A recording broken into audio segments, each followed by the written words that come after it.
quelles sont les évolutions prévues par la loi pour ce conseil cet entretien professionnel, pardon.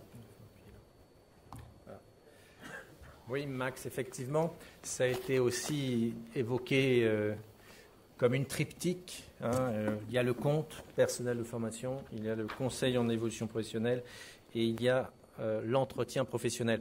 Les deux premiers sont à l'extérieur de l'entreprise. C'est la grande avancée apportée par la loi. Le troisième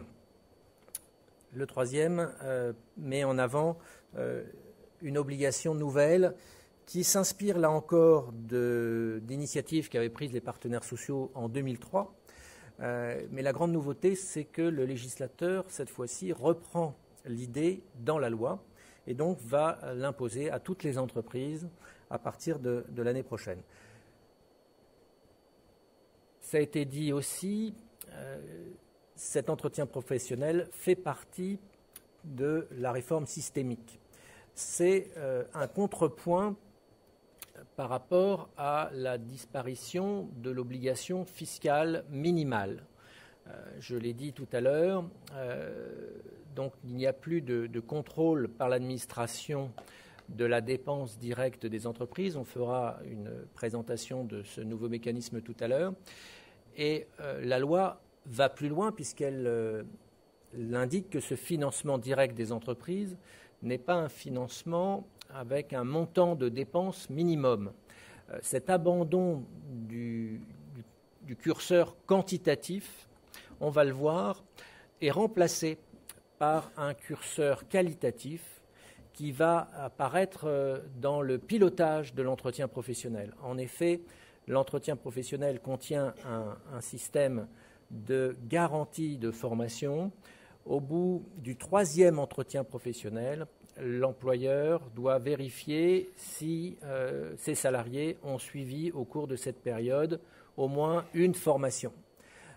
Cet nouvel impératif rejoint une jurisprudence qui reconnaît des dommages et intérêts aux personnes qui sont licenciées et qui arrivent sur le marché du travail sans avoir suivi une action de formation pendant un certain temps.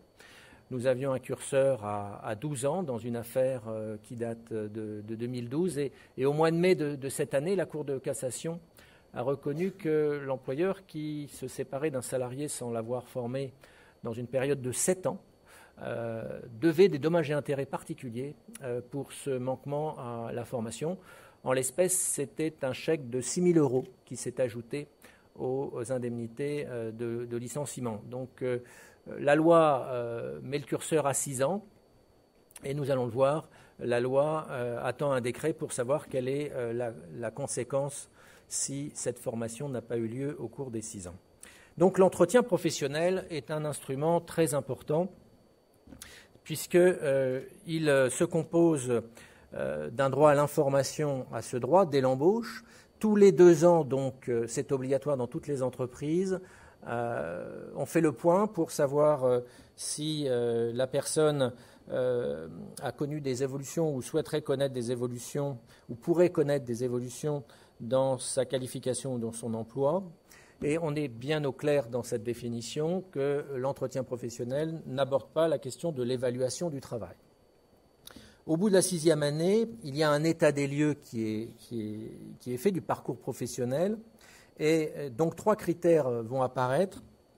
Ces 3 critères, on va les avoir dans la diapo suivante. Donc, on va vérifier si sur ces 3 critères, 2 d'entre eux sont au minimum respectés. Donc avoir suivi au moins une action de formation, avoir bénéficié d'une progression salariale ou professionnelle, avoir acquis des éléments de certification dans le cadre d'une formation ou dans le cadre d'une validation des acquis de l'expérience. Eh bien, dans les entreprises de 50 salariés et plus, si 2 de ces 3 critères ne sont pas atteints, il est prévu un abondement au compteur du CPF de 100 heures et 130 heures pour les personnes à temps partiel. Et il faut savoir que le législateur a prévu que ça se traduirait par un versement financier à l'OPCA sur la base d'une somme forfaitaire qu'on multipliera avec ces 100 heures. Et si l'entreprise oublie de verser cette somme, eh bien, il y aura une mise en demeure par l'OPCA. Et si l'entreprise ne s'exécute pas, eh bien, ce seront le double qui sera réclamé par l'État. Donc on a un mécanisme de sanction administrative par rapport à cette obligation. Donc je le disais, il y a un lien évident à faire entre la disparition du contrôle de l'obligation fiscale par l'introduction de ce nouveau tableau de bord dans les entreprises de 50 salariés et plus, puisque un risque de sanction financière est possible. Donc elle se dissocie de l'abondement du compteur, les senteurs seront sur le compte, mais il faudra aussi que l'employeur paye à l'OPCA cette somme. Le décret annonce un montant de 12 €, donc on serait sur un montant de 1 200 € comme sanction. Naturellement, c'est moins que les 6 000 € que j'évoquais tout à l'heure, mais il faut imaginer que ça pourrait concerner plusieurs salariés, donc ça peut représenter une somme importante pour l'entreprise. Voilà, donc un dispositif redoutablement simple qui peut commencer à être étudié par les entreprises. Il suffit qu'elles se posent la question de savoir est-ce que tous les salariés sont partis en formation au moins une fois au cours des 6 dernières années.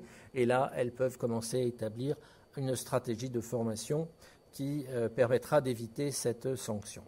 Voilà, donc un mécanisme plus simple à présenter que le compte personnel de formation.